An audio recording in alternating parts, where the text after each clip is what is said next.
differential control volumes. So where are we? This is our fourth week of class. In the first week of class, we learned about energy balances. We make a control volume, and then we look at the energy that comes in, energy that goes out, energy that is generated, and all those three together give us the energy stored. It's a bank account balance type of operation done for heat. But we did not in the first week say how the heat comes in, how the heat goes out. We talked a little bit about how the heat is stored, that is in the form of enthalpy. That was our, and we said that as enthalpy moves, also that brings heat with it. And that's all we did in the first week. Second week, we said, all right, how does the heat come in or go out? And we said, all right, through the surfaces, we have convection, we have radiation, we can have contact. And we capture those in what is called a phenomenological way. That is, I have a formula that predicts things very well, but I did not say where the formula comes from, although it's kind of intuitive that the more temperature difference, the more heat exchange. And if we accept that proportionality, the proportionality constant was our convection coefficient, right? It's we are going to see the reasons for those formulas later on in our convection units. If the heat is conducted, is transferred inside a body, we have conduction, right? And that's what we saw in the second week. In the first week, we said, let's get together our energy balances with the mechanisms that bring things in and out. But we're going to do it for the case in which we have no gradients inside. And if we have no gradients inside, we only need to worry about energy coming in and out through the surface. That is the case of lumped capacitance. And if there's no gradients, means we do not need to worry about conduction inside the body. So we make a control volume that can be a sphere, can be a cube, can be a cylinder, can be a slab, can be Mickey Mouse. Whatever it is, if it is lumped capacitance, we have our control volume around them, and we do in minus out. And assuming lumped capacitance means every point from the surface to the inside, every point is at the same temperature. That was the end of week 3. Week 4, we started by saying, under what with these differential control volumes, we did one differential control volume on the surface. And we said, if I do this control volume on the surface that says what the heat losses to the outside are, for example, convection, to the heat, how does it relate to the conduction inside? And one important conclusion we got is that doing this analysis, we came up with a dimensionless expression that we called the Biot number. And if the Biot number is very small, then we can apply lumped capacitance. If the Biot number is large, we cannot, or is not small, we cannot apply lumped capacitance. And we also saw that if it is large, we can say that the surface of the body is more or less at the same temperature of the fluid. So this is fantastic. Energy balances, heat transfer mechanisms, we can do pretty amazing things if we forget about the gradients inside. On Monday, we said, okay, we can forget about the gradients inside under these particular conditions, that is, Biot number is small, and those particular conditions are very common. Fantastic. And where did we stop the class? When we said, okay, if now the Biot number is not small, I have gradients inside, I can still make a control volume, but it's going to be a pain to do it because what temperature I assign to what is inside the control volume. If I have a body that has different temperatures in different places, when I do a control volume, how do I make sense of it? What is the solution to this problem? The solution to this problem is to make a control volume so small that the temperature is more or less uniform inside. So much like you see in movies, like we have a reality and we're going to chop it into very, very small parts, our differential control volumes. And these differential control volumes, we can do an analysis very similar to lumped capacitance, except that now we have to account for conduction. I'm going to do that in a minute. So what we're going to see this week, the main goal is for you to see a problem that looks complex to lay people, looks terrifying to lay people, but you are going to look at it and say, I know what this is about. And going step by step, you conquer it, right? It's a little bit like a behavioral therapy. You're going to face your worst fear, but know that actually that fear had no reason to be, right? Paradoxically, when you did calculus, they taught you how to solve differential equations. You might or might not have loved it, but what they never taught you is where they come from.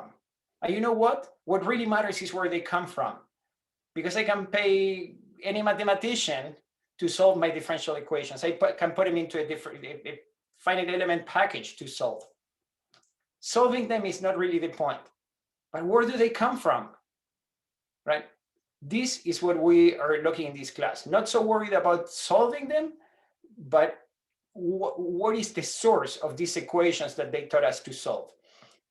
In the book, they take them for granted. They do some kind of mathematical manipulations and the differential equations appear, and then they get so excited about solving them. No. This week, up to the end of Friday, is all about seeing where they come from and what they mean. They might look complex, but we are going to see how we parse it, this complexity. And we say, I know this equation speaks to me. We'll figure out later how to solve them if we wish to solve them. But I want the equation to speak to us. All right.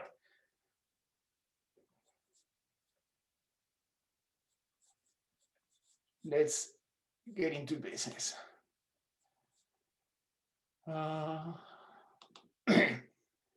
Okay. Here we have the Biot number. We talked about the surface of the Earth. And between today and Friday, I want to look at two concrete control volume, differential control volumes. In the notes, you have lots. And the reason you have lots is because they are all the same with subtle differences here and there. All those differences are the type of thing that any professor would say you can figure out on your own. No, I did them all. I don't have the time to discuss them all.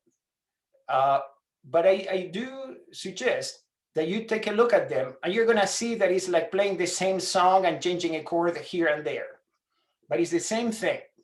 I'm going to show you today the easiest one, and on Friday I want to show you the complete one.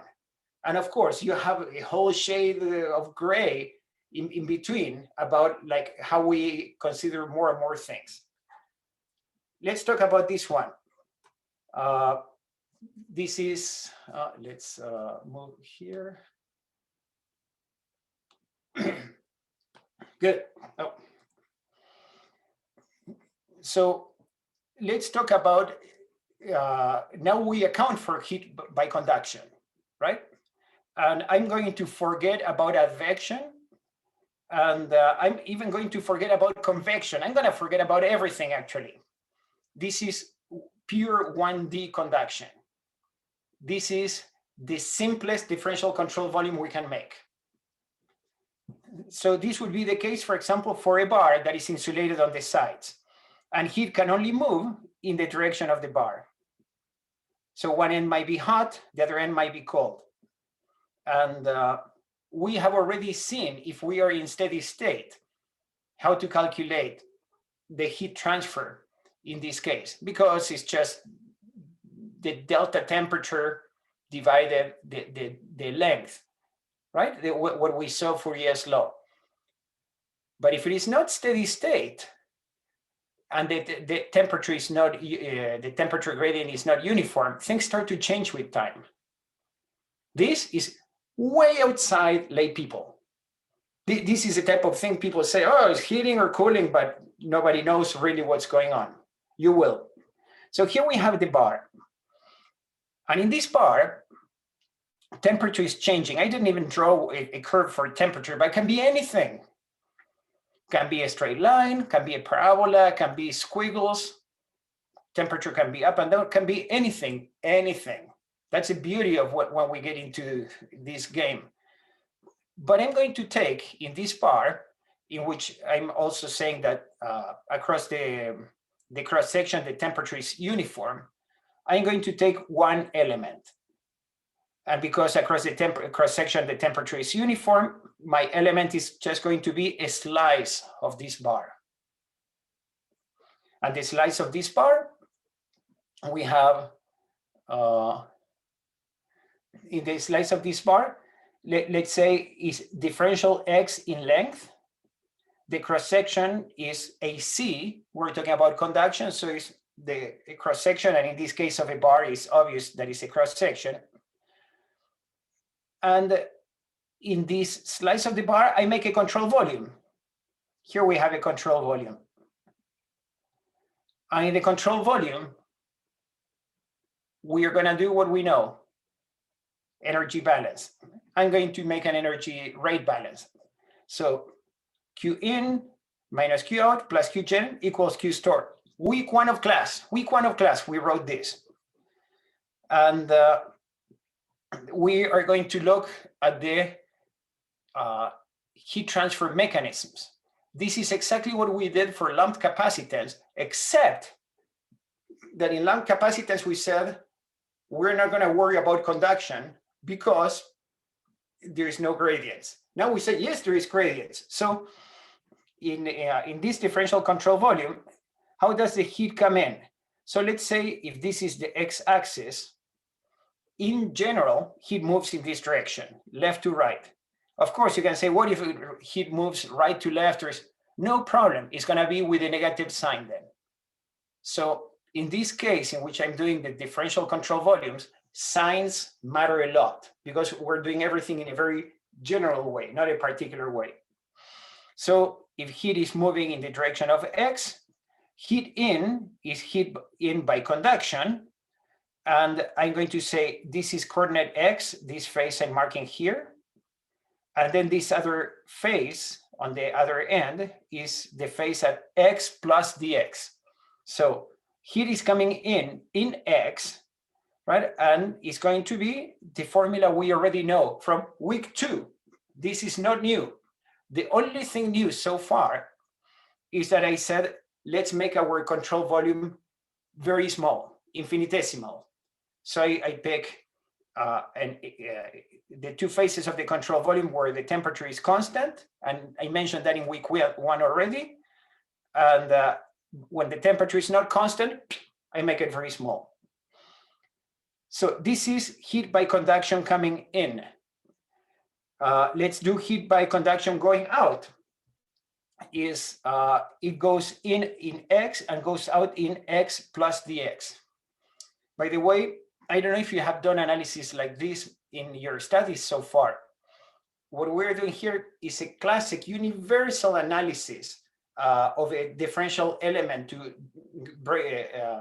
build a differential equation.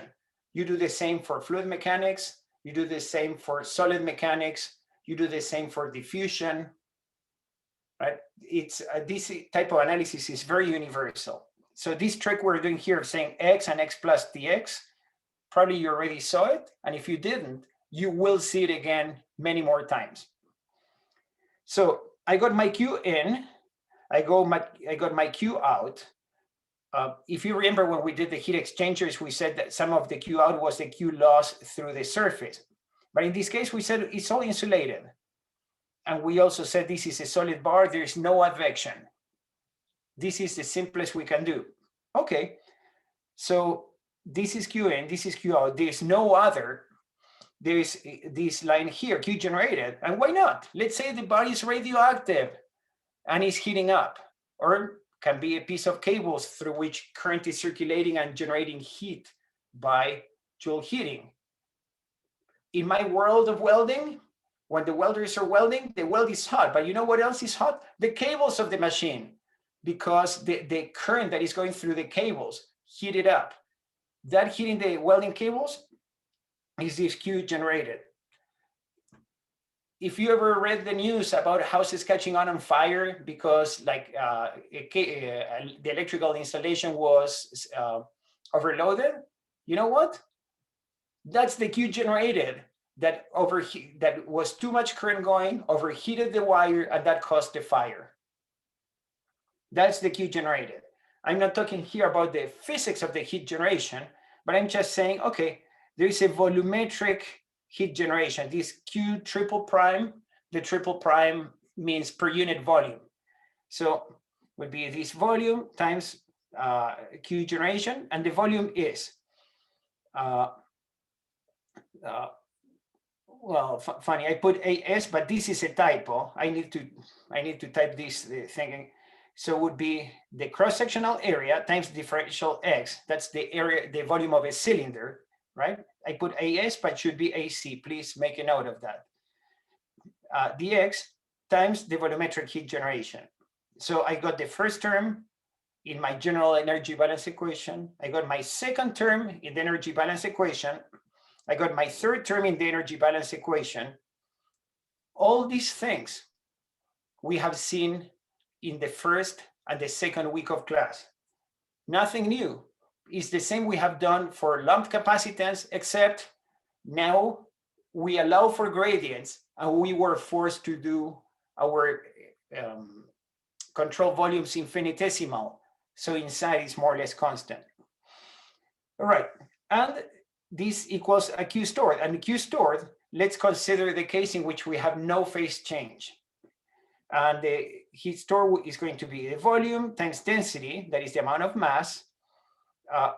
For the quiz today, please keep in mind this, that is also in the formula sheet that I take for granted, but you know that mass equals volumes times density, right? Times specific heat times the temperature rate increase. This is what we have seen in our first week of class about how heat increase means temperature increase, and they're linked through enthalpy. And when we do the derivatives, the derivative of enthalpy with temperature is the specific heat. Week one of class. So the volume was cross-sectional area. This is well written, not like here. This is a mistake here. This is right. Cross-sectional area times dx. This is differential volume times density. All this term is differential of mass times specific heat times rate of increase of temperature. So nothing new in this class so far.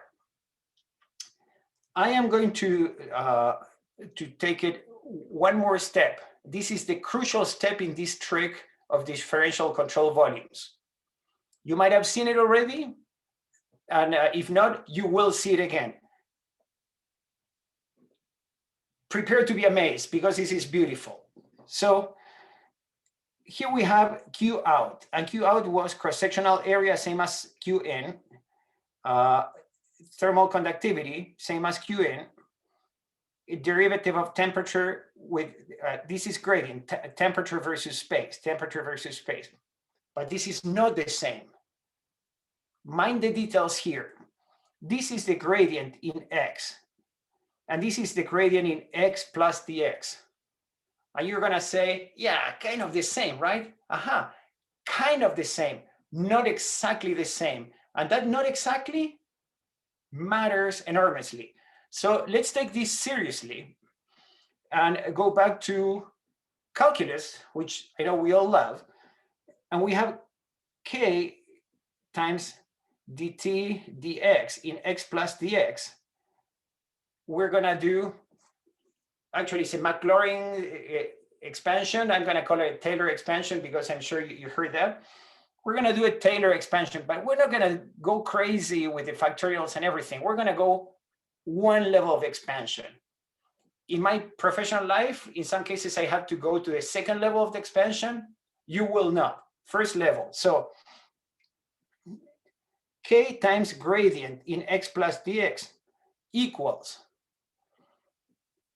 K times gradient at x plus something else. You see, what this says is that the gradient in x plus dx is kind of the same as the gradient in x. That's what we would imagine. But there is a little difference, and here's where math comes to help us. What is the difference? From the Taylor series, we know that the difference is, I'm going to take the derivative of this chunk here. I'm going to take the derivative of this. And here you see the dx. I derive this, and then I multiply by dx. Taylor series. You want to go crazy? You see I put the 3 dots here? It's because I'm mathematically accurate now. The 3 dots mean and so on, right? And if I do the second derivative times dx squared over 2 factorial, blah, blah, blah, blah, blah. Not going to do that. Only one step, and it's even easy to remember. You're not going to have to remember this for this class, but I wanted to show it to you. Why, after doing our beautiful balance, and so far we understood everything, why did I stop to do this? Okay, here's where the beauty comes. I'm going to replace each of these things inside our general equation. So we have Q in, and Q in was minus ACK blah, gradient in X. You see, I have it here. It appears crossed. You're going to see why. Minus Q out. Q out has this expression here, right? And look, minus Q out is the same as Q in, this part, and these two cancel each other. And then we have this little other part that appeared in here. So that's why I did my Taylor expansion here, because by doing so, the whole chunk of the gradient in X goes away, and I'm only left with the changes in gradient. Here we have the heat generation, and here we have the heat accumulation. All this is just as before. So the one thing that we are using that is a new use, but you know from when you took calc, right, is that we're going to put these Taylor series to good use. Who knew? They were good for something. So by doing the Taylor series, all of Q in went away. Most of Q out went away. A little bit of Q out was left. And then what we have here is all proportional to the cross-sectional area, so I took it away. Everything is proportional to dx, so I took it away. Just by replacing these parts in the equations, all this energy balance results in this equation we have here. This equation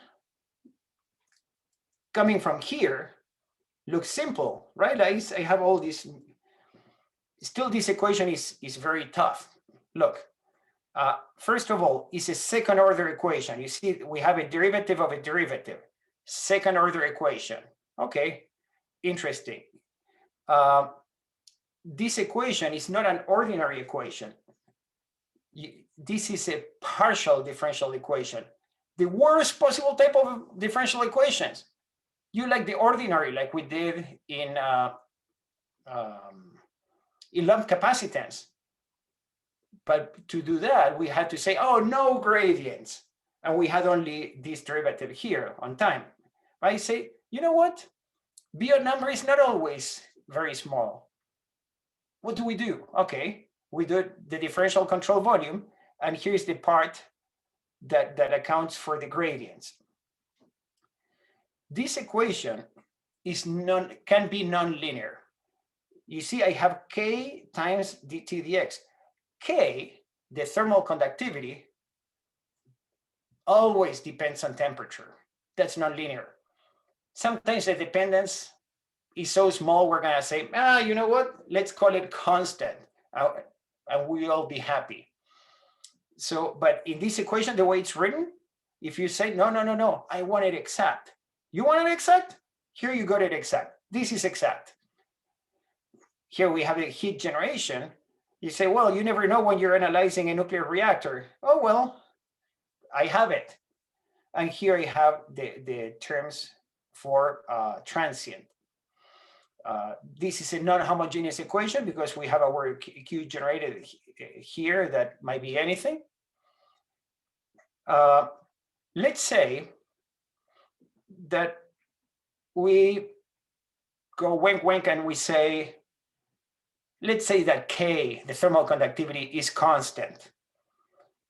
And by the way, you say that almost all the time. We know it's not constant, but very often the difference is not a big deal. And sometimes the difference is something that leaves you thinking, but the mathematics are so much easier if you claim it is constant that it's better to solve the equation like so and then patch it up later than to get into the deeper math. So to give you an idea, I have in the lab 3 guys getting their PhDs assuming thermal conductivity is constant for heat transfer problems related to welding. They have gotten awards for that. It's amazing what they do. It's useful for industry. But we still don't know exactly how we're going to patch it to account for the case of K is not exactly constant. But in this case, let's say we're only getting a PhD, so we're going to say it's constant. That's good enough for PhDs. And so this K comes out, this differential comes in, and we have a second derivative. K times second derivative. This equation now doesn't look that different than the equation above, but it's a lot easier equation because now it became a linear equation. And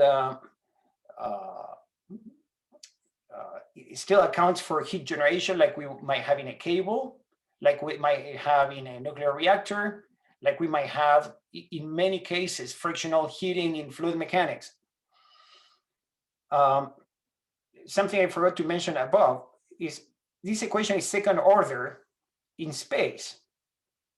That means we need 2 boundary conditions in space. But this equation is first order in time, which means we need an initial condition for time. If I forget about space, this equation is the same as lump capacitance, 1 initial condition. But it's not lump capacitance, and space matters. And space is, we have this equation that is second order, and we're going to need 2 boundary conditions for space. So this equation, if you rewrite it, you're going to see it often written like it is in this box here. And what is different? Well, I put the dT, the temperature, the heating rate or cooling rate, I put to the left. This rho C past dividing. And we have the temperature increases or decreases on its own. The Q generated is divided by this rho C, easy. But we're going to have K over rho C. This rho C is dividing the K. K over rho C appears all the time. K over rho C appears all the time. We're going to give it a name. When we looked at the Peclet number on, I think was last week, when we looked at Peclet number last week, we saw that appears all the time together and has a name. And the name of K over rho CP, K over rho C, is the thermal diffusivity. Has units of meters squared per second, is the same units as diffusion of mass or magnetic diffusion. Everything diffusion has these units, meters squared per second. Let's take it one more step of simplification. Let's say, okay, no nuclear reactors in Alberta. Let's forget about those. No Q generated. Too bad for the welders, they still get heating in their cables, but let's forget about those too.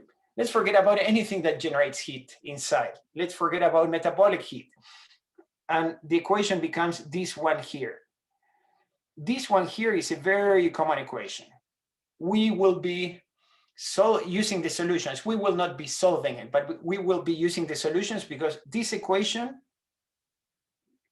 there is money in this equation. And when we discuss a solution, I'm going to show you something that my advisor taught me, and he called it the $1 million solution. to this equation. And that's because that's the money he made, actually, many times over, right? This equation now is second order in space, first order in time, is linear, is homogeneous. To some extent, this is the equation you love. You want it easier? Let's talk about steady state. Steady state means the derivative with time is 0.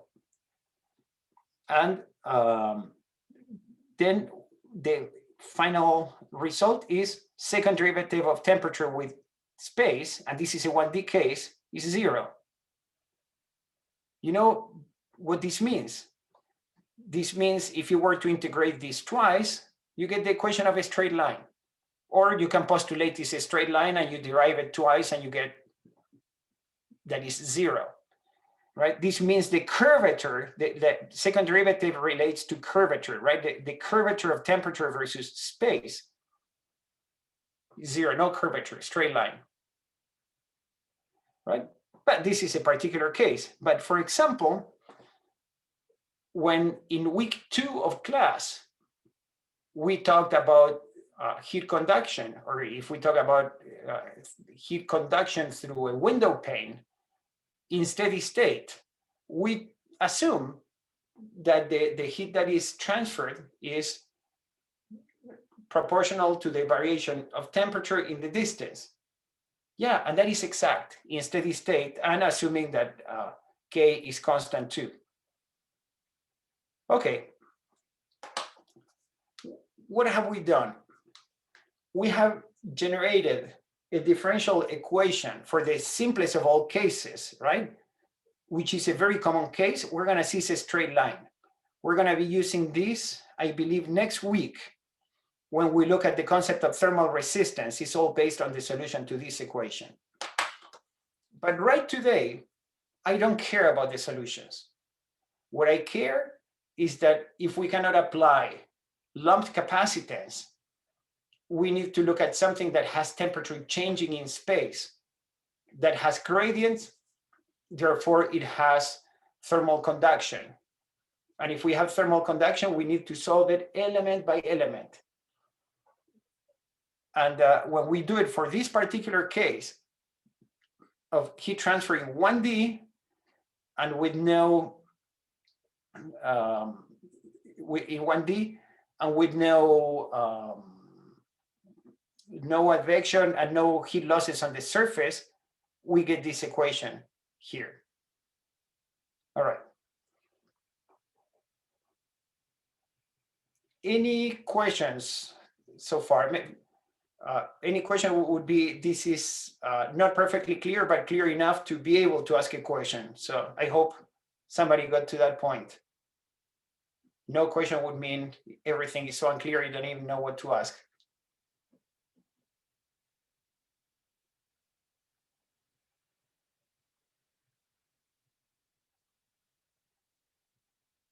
All right. You're gonna see, if you go through a book, these type of derivations are throughout the book. I decided to put them all together under these first foundations of heat transfer. So when they appear later, we don't need to be reinventing the wheel all the time. Look, we could do the same in cylindrical coordinates.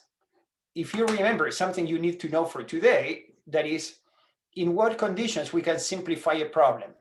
One of the conditions was when a simplification based on geometry. If I have a geometry of revolution, for example, a 3D system such as a cylinder would turn into a 2D problem because anywhere around the periphery is all the same, right?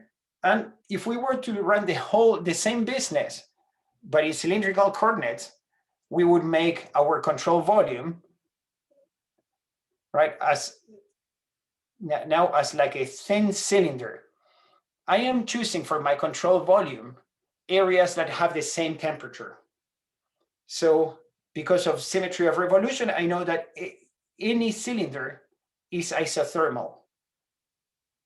Now I know that as the cylinder, if I pick something close to this inner surface, or something closer to the outer surface, then they would have two different temperatures. So I have a gradient, I have a radial gradient. If I have a radial gradient, that means my control volume has to be very small in the direction of the gradients. So my control volume would be like this, and I would make the same energy balance we did before. Heat in minus heat out plus heat generated is heat stored. Now, what is the heat in, right, is the cross-sectional area, right, that is the inner surface, AC times thermal conductivity and gradient. And here this area of the inner surface is length times perimeter, and perimeter is 2 pi r. I do the same with the Q out, right? And we have 2 pi r again times length, K times gradient.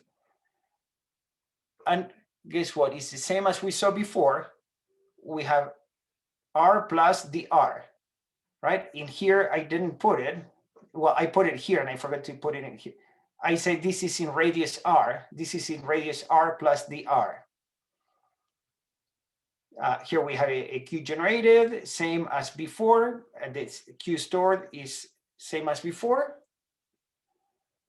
And I do the expansion, same as we did it before, right? I know I'm going fast now. I went in a simpler problem, I went step by step, but I wanted to make sure I hit every steps on this first one.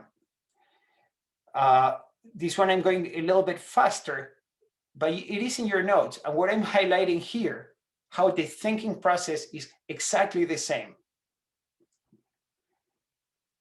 And replacing a balance, and we end up with this other equation here, right? In that, if we look at the case of constant thermal conductivity, looks quite, can look quite intimidating, right? Look, this derivative here, 1 over r derivative with respect to r of r dt dr. This looks like, how the hell did anybody come up with this when you see it in a book? Why? But now you know exactly where it comes from. It comes from doing a control volume in which I take advantage of the isothermal surfaces, and I make it differential when I have gradients, right? And you end up in this equation that looks quite scary. All right, so we saw 1D conduction in rectangular coordinates, stepwise detail. Then we saw 1D conduction in cylindrical coordinates, right? I went a little bit fast over that, but you see how we end up in an equation that looks quite different than the previous one, but came from the same place, And when you see this equation, my hope is you're not gonna feel scared, but say, oh, I know where it comes from. I know exactly what to do. Guess what? I'm not gonna discuss this deeper now because I want to move into something more interesting. But how about spherical coordinates? If we have spherical symmetry now, I would have like an onion into which each of the layers of the onion are isothermal layers. So my control volumes are going to be little spheres, right? A very thin sphere, like over a given sphere, I have constant temperature, and the thickness of this sphere is going to be this spherical shell is very small thickness to accommodate for this gradient, and do my Q in minus Q out just as I did here. Same thing. And I end up now with a differential equation, very scary looking, but we know exactly where it came. Well, in some cases, I'll teach you how to solve it, right? But the point is not the solution. If you go look in the book gets so happy about solving the differential equation. Typically it's tabulated, or you use finite elements or something. But owning where it comes from. And if somebody says, but I want to account for electrical heating, or no, this is a pellet of nuclear fuel. And you say, no problem. Why not? Let's do it. I know exactly what to do. That's my hope for you. We have, although you saw lots of math, none of it is to solve an equation. All of it is about understanding the foundations of an energy balance. Control volume, heat transfer mechanisms together, with the one trick of the Taylor expansion for the x plus dx term. And then you end up in things like this. I know. All of you are just crying at home with the emotion of the revelation. I did.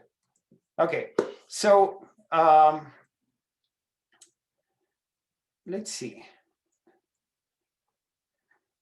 Let's talk in this few minutes something that is in the book, and I invite you to look at the book so you can come back and say, yeah, I think now it makes more sense in the class.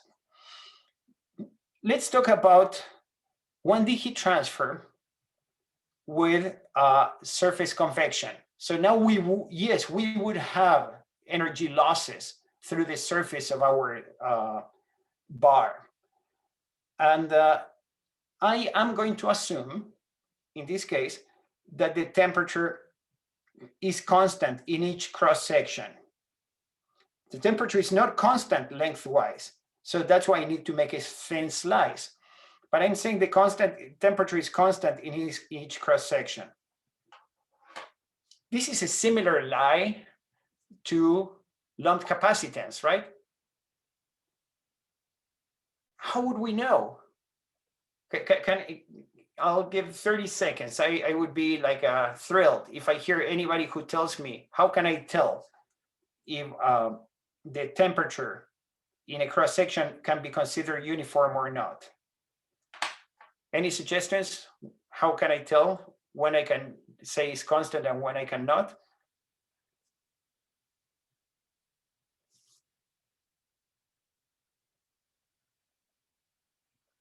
Oh, yes, type of material matters, but I want something more fundamental, because either copper or cork can fulfill the condition or not.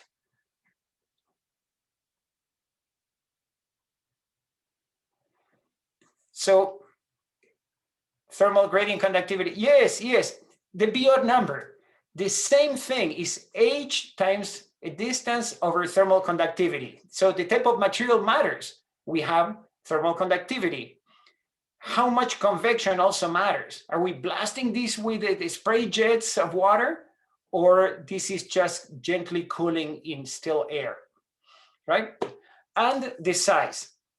But in this case, the Biot number would be using the diameter of this bar, right?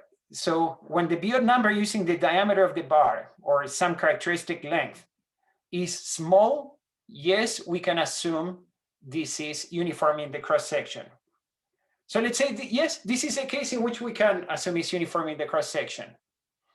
So by the way, for those of you in Mari here, when we are welding, the question is the temperature uniform across the thickness of the plate, right? You know what we do? The Biot number. And if the Biot number is small, we say, yes, the temperature across the thickness of the plate is uniform. And if the plate is very thick, it's not uniform, and we have other considerations to do. By the way, it's a lot more difficult to weld thick than thin because of heat transfer conditions. Anyway, guess what? After I did my control volume, that as you see is very insightful, I needed to know the Biot number to know that the cross sections are uniform in temperature. Then I said, okay, even if the cross section is uniform in temperature, lengthwise is not. Therefore, I need to make my slice thin in the direction of the gradients. But once I did this control volume, I do my energy balance. Same thing. This was day 1 of class. Not only week 1, was day 1, this equation. It's the equation that keeps on giving. And so what is Q in? Well, Q in, just as before, is heat in by conduction. This term is exactly the same we have seen. But let's look at Q out. And Q out now, let's say, is losing heat by convection. And Q out is the heat out by conduction, same as before, plus a little bit of heat that is being leaving by convection. We saw this in week 1 of class when we look also at the duty of a heat exchanger. Week 1 of class, we wrote exactly this. The difference is when we looked at the duty of a heat exchanger, we were looking at advection, which we'll look again in detail on Friday. But in this case, we're looking at conduction, not without advection, and the heat losses by convection. So the conduction part you knew. The advection part is the surface area, that is this little area surrounding, let's see if I can mark it here. This area is the surface area, and times convection coefficient times delta T. This surface area, what is it? The perimeter, this perimeter here, times the dx, right? The length. Q generated, same as before, so we can calculate radioactive fins if we want. Then we do our first order expansion, right? And we do it, you see that this is in x plus dx. This x plus dx is the giveaway. And I expanded around the first term, always the same thing. Look, this that is x plus dx, the first term is in the same thing, but in x. And the second is the same thing, but derivative with respect of x times dx, plus a bunch of things that we're going to forget. I put it all in. And if you look at the book, they get so excited about all this part. But after I do this energy balance, I end up with this differential equation. This is a very general differential equation. This equation can account for pin fins, conical fins, like blade fins, like in a BMW a motorcycle engine. This equation is an equation of life, right? So let's look at some particular conditions. Let's look at the case in which the cross-sectional area is constant. So now it's going to be a bar of any shape, any cross-sectional shape, but it's a bar, right? It's a case of pin fins, cables. Many heat sinks in computers have pins. If AC is constant, I can take it out, and I end up with a simpler equation, right? If I say look at fins, and I say, okay, fine, no, it's not radioactive, it's not generating heat. Okay, if it is not generating heat, there's no electrical joule heating or anything like that. This same equation here that looks so crazy, we have this other one here. And this equation here is the equation of fins. And the book has a whole section on fins. And they get so excited about getting to this equation. But my point is, whether it's a fin or anything else, all we are doing is control volume, in this case, very small in the direction of the gradients, and an energy balance. And there we go. So I'm going to stop here. And at 5, the quiz is going to open. I wish you the best of luck. And I'll reconnect with you on Friday. Thank you very much.